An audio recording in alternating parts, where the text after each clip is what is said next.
Operation demonstration of the disposable linear cutter stapler and staple cartridge. This video is to show the basic operational information for you about the disposable linear cutter, stapler, and staple cartridge produced by Changzhou Xinyuan Medical Stapler Company Limited. For more information, please refer to specifications in the pack.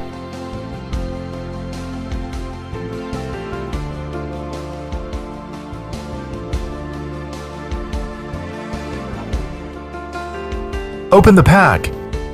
Take out the cutter stapler. Check whether the firing knob is at the initial position.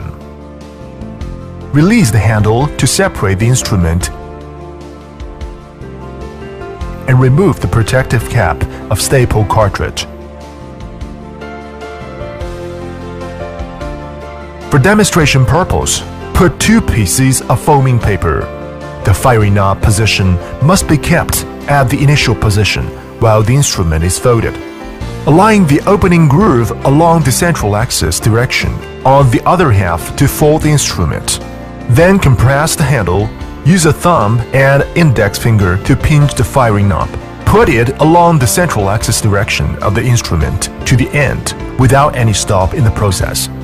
Pull the firing knob back to the initial location after it is retained for 20 to 30 seconds. Release the handle to separate the upper part and lower part.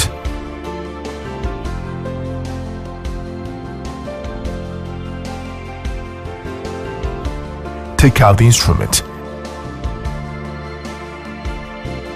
Check the suturing position, and if any minor bleeding is found, manual stitches should be added again. If secondary suture is required, remove the used staple cartridge. Use left hand to hold the instrument body and pinch the protrusion at the rear of the staple cartridge with index finger and thumb of the right hand and pull it upwards while replacing the old staple cartridge. The front part of the staple cartridge component should be inserted firstly into the head part of the cutter stapler body and pressed down to the end. Remove the protective cap of staple cartridge before the instrument is folded. Check whether the firing knob is at the initial position and perform the aforementioned surgical procedures once again.